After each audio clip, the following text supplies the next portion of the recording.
So we're going to high market the Shakedown Heavy. Yes. Oh, those will be nice, because Kogla dies and now Kresh gets bigger. Excellent. Kresh now a 17-17. Today on Commander Replay, we check out this Patreon-submitted Kresh deck and find out just how big Kresh can get. Next on Commander Replay. Hey guys, there's two great ways to support the channel. All links are in the description below. Welcome back, everyone. Playing some Kresh the Bloodbraided today, and today's deck list comes to us from Patreon supporter Mango. I'm excited about this one because I have a very untuned Kresh deck in paper, and I don't know, Kresh is cool. It's been around forever. Doesn't show up a ton, but I guess, you know, there's been, what, 2,000 new commanders? At least 1,000 new commanders since the day of Kresh. But it is still just a cool card. It's very powerful. Over time, there's become more and more synergy pieces with it. Just a lot of green cards, for example, that care about creatures with big power. You can draw like half your deck. I jammed a Soulsfire in here. There's a couple cards I couldn't find for the game. So, you know, Kresh gets big enough, you play a Soulsfire, someone's dead. Going ahead and kept the hand that looks like this. It's got a Soul Ring, got a Dawn Treader Elk, we got a Prosh, Taurine Mauler, all looks very, very good. So Kresh the Bloodbraided, 5 mana, 3/3. Whenever another creature dies, you may put X counters on Kresh where X is that creature's power. I see why there's a Taurine Mauler. Yeah, we'll probably go for that one first, honestly. That's where my head's at. Opponent's got a Soul Ring. There's a Forest for us. Play the Command Tower, play the Soul Ring. Growth Chamber for opponent, they gotta pick up a land. And they go up 8 cards in hand. Awkward. Discards a Zopandrel Hunger Dominus. Oh, that's the green one. What's the green one do? Each combat, double the power and toughness of each creature you control. God, it's disgusting. Well, glad it's in the graveyard. I'm sure they'll get it back, but at least for now, don't have to worry about it. Toothy coming into play. Yep, Toothy's pretty good. Brings back to our turn. There's a Takenuma. Which one's Takenuma? Mill 3 cards, return a creature card or planeswalker from your graveyard to your hand. Costs 1 less to activate for each legendary creature you control. Okay. Let's play the Taurine Mauler, like we talked about. Being that only one spell is, well, 2 spells have been cast, it should get huge, assuming it doesn't get shot. Play the Blood Crypt tapped, and we'll pass like that. I'm thinking I'm going to try to go Kresh before the Dawn Treader Elk, just because I think it's a cute interaction, even though getting the land is generally better. Soul Ring for opponent. First counter for Taurine Mauler. Kodama, and another counter. Augur of Autumn. Yep, get another counter. Which one's this? Look at the top card of your library. You may play lands from the top of your library. Coven, as long as you control 3 or more creatures with different powers. You may cast creature spells from the top of your library. Okay. Top of the library matters type of card. Let's take a look at what our opponents are playing. This is an open game, by the way, so no Patreons in this game. Chisiro the Shattered Blade. 4 mana, 4/4. Whenever an aura or equipment enters the battlefield under your control, create a 2/2 red spirit creature token with menace. At the beginning of your end step, put a +1/+1 counter on each modified creature you control. So, looks like they're doing the modified thing. Yeah, there'll probably be auras or equipments coming down here in a second as well. That's a Gaia's Cradle. That's disgusting. Well, guess I know where I'm going to park this Taurine Mauler. Pier coming in. And a Nykthos. That's disgusting. There's a mountain. Play the forest. Cast our commander. Send in the Taurine Mauler. Yeah, I'll attack the player who has the Cradle and the Nykthos. And the Soul Ring, as they are primed to make a lot of mana. They take a hit for 6, down to 34, and we'll pass like that. Valakut Awakening, and an Exploration, and we can finally auto the Taurine Mauler. Opponent gets an extra land. Our next opponent, by the way, is Inga and Esika. 4 mana, 4/4. Creatures you control have Vigilance and tap to add 1 mana of any color. Spend it only to cast a creature. Whenever you cast a creature spell, if 3 or more mana were spent from creatures, draw a card. Interesting. So, Mana Dork Tribal, basically, I imagine. Opponent's not looking great on lands, though. There's a Kinnan. And a second Cradle. Man, we can only attack so many people. We only have so much damage to punch out.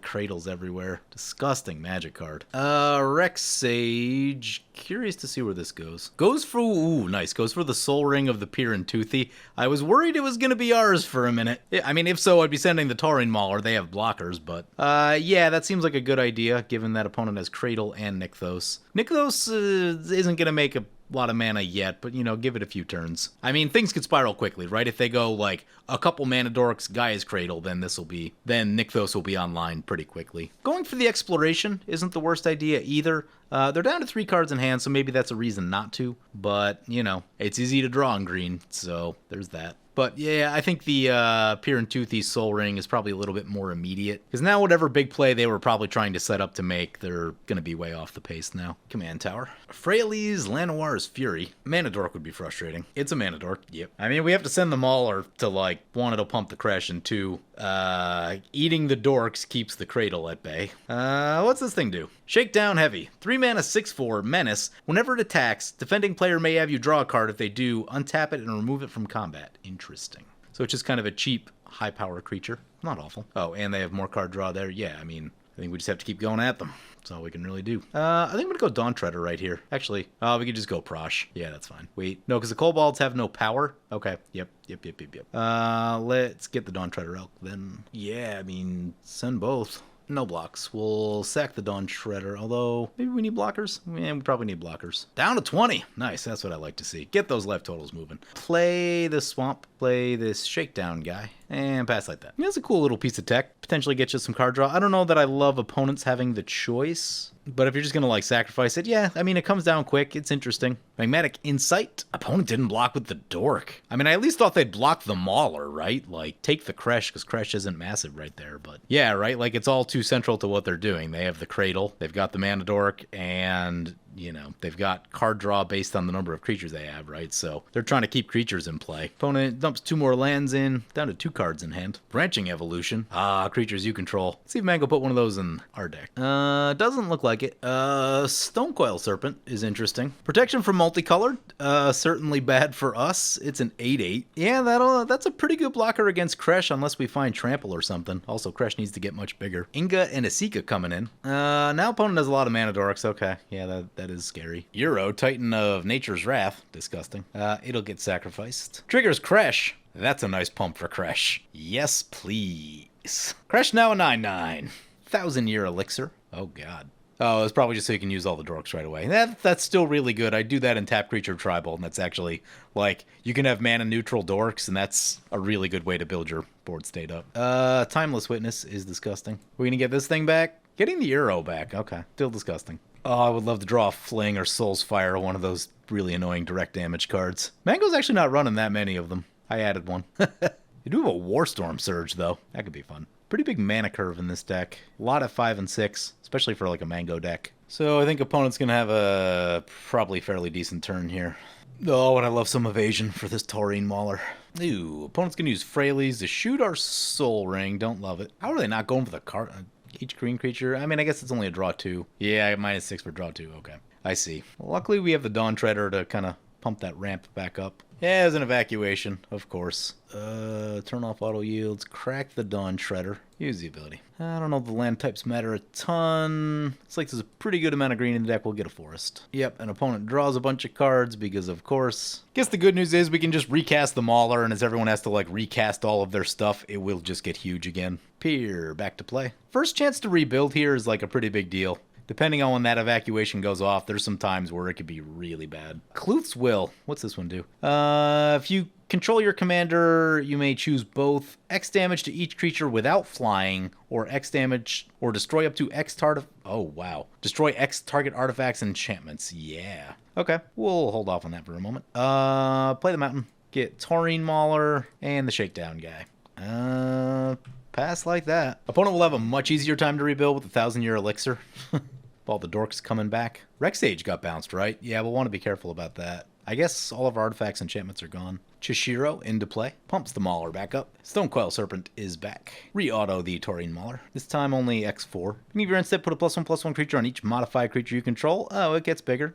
It's a 10/10. Solid. Birds. Mana neutral birds with haste. Kinnan. Mana positive birds now. Yep. Inga and Esika back. Carry added. Another Mana Dork. Yeah, maybe we need to pay some attention over here now. They're rebuilding a little faster than I would like. Augur of Autumn. Yeah, with that, I mean, yeah, they're making way too much mana now. I mean, hopefully they shoot the 1,000-year elixir, because that would actually cause some trouble for them. Rexage coming back. Nothing of ours in the chopping block, thankfully. What do they go for? Goes for the Stonecoil Serpent. Yeah, they don't want the giant creature with trample that can block our commander. That does hurt. That is painful. Other opponent scoops. Yep. This will get tricky now. Yeah, they, like, can't be that far away from going infinite. There's the Timeless Witness coming back. Yep. Getting the other big dumb thing. It's not great. Yeah, I mean, so like if they cast that thing, even the small stuff gets very big. Maybe we're doing this next turn. Sad that our commander's not in play. Can we wait 2 turns? Ooh, other opponent scoops. Okay, we got a 1v1 now. Well, I mean, do they just go, what's this one do? If you would draw a card, exile cards from the top of your library, face down instead, draw 7 cards. Oh, that seems confusing.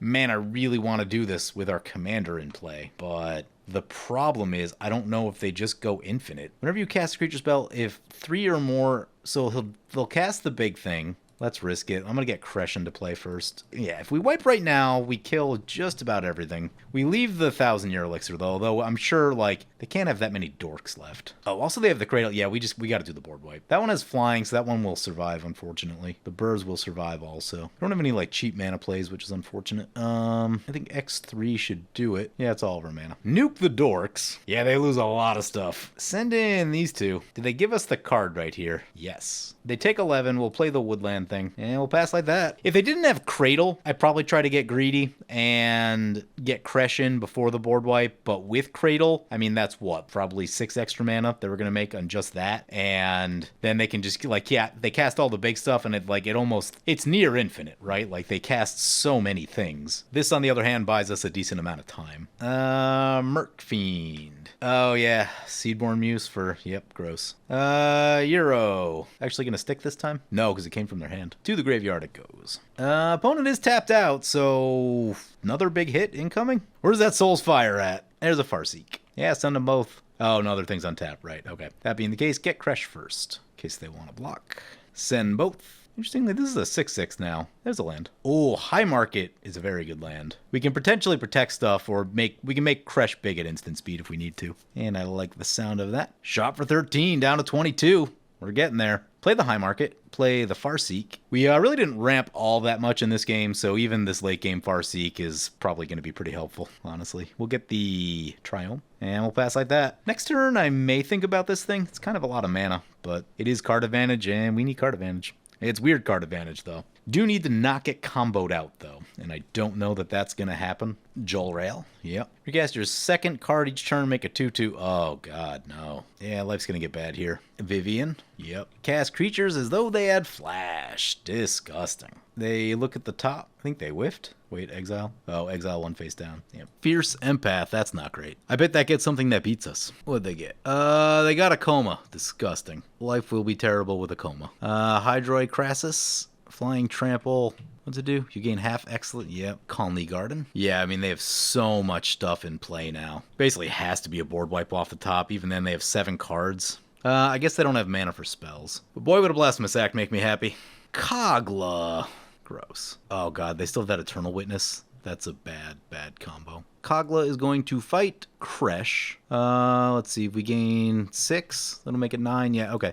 So we're going to High Market the Shakedown Heavy. Yes. Well, this will be nice, because Kogla dies, and now Kresh gets bigger. Excellent. Kresh now a 17/17. Fantastic. I was worried that we weren't even going to be able to attack with it, because of how much meat opponent has in play now. Managorger Hydra is reasonable. Doesn't have haste, sadly, but it will get big, and importantly, it has trample, which our other stuff does not. How much mana do we have? That's 4, 5, 6, 7, 8. That'll be 9. 9's exactly enough to go both of these guys, which I might just do. Yeah, I think that's going to be the play. Just make sure this can't die. That's 10 that can come back on it. I guess it could. Huh. Would they give up this thing and this thing? Nah, that's an Anthem. I don't think they would give that one up. Send them both. They're going to block the Kresh because they have to, but single block, fine with me. Kresh will continue to get bigger. Opponent's down to 6. Wow. Play this as a land. Cast Asmodeus. Then cast Managorger Hydra. And opponent's down to 6. We have to hope this is enough. We have to hope they don't have something. If it's a Rift, it's probably dead. If it's anything good at all, we're probably dead. Unfortunately, they can cast a lot of things, and they will be able to draw more things, so they will probably play a lot of cards right here, unless they just have the Rift or something. 7 mana off the Cradle. Gross. There's the double the power guy. Yep, that's no good. Well, at least their things get bigger. We're at 41, so they do have to actually do a lot. Doubling will speed that up quite a bit, though. Coma is disgusting. That is a legitimate problem. Will be difficult to attack, that is for sure. Yeah, double the power and toughness. This is gonna hurt. Ooh, their commander's a 12-12. That's gonna kill us really quickly. They send all the big stuff. Yep. And unfortunately, this is gonna eat a lot of our life total, which I was gonna use to get wild with this thing. Down to 15, yeah, so we can't do nearly as much as I was planning. Yeva. Also disgusting. We can do this twice. No. I think we're at, because of our normal card draw, we die exactly. That's unfortunate. Yeah, we gotta hope there's stuff in the top 7, top 8. Oh, we can high market for a few extra cards if we need to. Wolfbriar Elemental makes a bunch more things. They draw another card. Yeah, getting rid of this would have been a really good idea at some point. We didn't have the tempo. After getting bounced. If our commander was still in, we could have got their stuff and shot that. And from there, I think it'd be an easy game, right? Because they would not be able to rebuild like this. What's this one do? Commander creatures have 2/2 and hexproof. This should hopefully be the end of their casting, though. Come on, Mango. Hope you put something good in this deck for us in the top 8 or so. There's Coma. Is gonna make a 3/3. Yeah. We exile. I think we exile a card. Hopefully we have enough black mana. Let's do the draw 7 thing. Oh, they could get us out of sequence right here. Although, if they do that... Oh, they're just going to go Coma Indestructible. That's fine. Pumps Kresh. Because I was thinking they could go can't activate abilities, and then we wouldn't be able to draw the 7. And that is an issue. We actually don't have enough black mana to do it again. So, yeah, we're just going to have to do the thing right here and hope for the best. Put all these in our hand, lose that much life, pray for something good. That's a lot of lands is what that looks like. What's this one do? Oh, the Fling one? Yeah. Can we cast the Fling one? 1, 2, 3, 4, 5, 6. I think we can cast the Fling one. Yeah, I think that's our answer. Just make sure we have enough mana. We're gonna play the Exotic Orchard. I'm pretty sure Mango's got me with the Zeotora too. Zeotora is pretty nasty, actually. Managorger Hydra triggers. Should be in the clear. Mystic Snake could be a problem. Go to the end step. No real reason to even risk attacking. Opponent says GG. Their stuff doubles. Oh, opponent said wrong ability on the Coma. Yeah, that'll do it. Opponent scoops it right there. Yeah. Doesn't need to see the fling. Zeotora. Mango's definitely gotten me with this. Weird game because we had 2 scoops, but at least it'll keep the editing short. And I think it's been a while since we've had like a good 1v1 kind of thing. Like, I mean, Commander's so powerful now that people just tend to die all at once. So you really don't get to see those cool head-to-head battles anymore. That was actually pretty interesting because I was on the edge of my seat, right? Because we really didn't have any removal for them. So they were basically just running away with it after that one board wipe and couldn't do a lot about it. Luckily for us, they never found like a rift or really any interaction. I guess the way that deck's constructed, it's going to be a heavy creature deck. But yeah, we lucked out that they couldn't find it. They were a turn short. This thing did work for us. I mean, we would have been just dead without it, right? Yeah, if your commander's in, you can do both. God, if we could have shot that 1,000-year elixir, the game would have been much easier, much less scary, but no one shot it. The other Planeswalker could have gotten it at some point, and they did not. This is an interesting little deck from Mango. I'm going to say it has a lot of unusual card choices. Mango's a very good deck builder. So to me, what I'm seeing in here is like, I want to do stuff outside the ordinary. Yeah, there's a Soul's Majesty in here because you got to have one, and there's a Rishkars. But I mean, there's like probably 4 more copies of that type of effect that you could be running. But when you do that, the game will just devolve into, did you draw 30 with Kresh, right? Like that'll be the entire game. It's not, it's effective to do that. It's not particularly exciting to do that. They were not running any of the flings. They did not have a Soul's Fire. I added the Soul's Fire just because been having a rough night of filming so far, so if we got there, I'm just like, all right, someone's in arm's reach, I don't want to die with them in arm's reach, so Soul's Fire.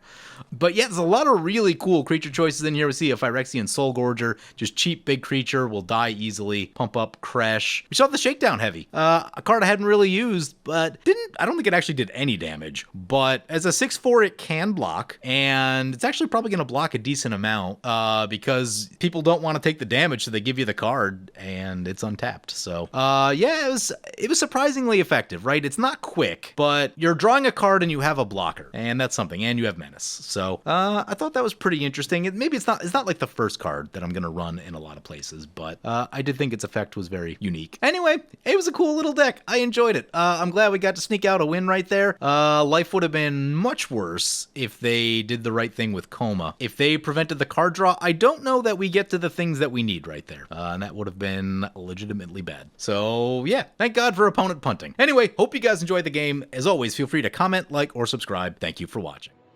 I want to thank my awesome Patreon supporters. You guys are awesome.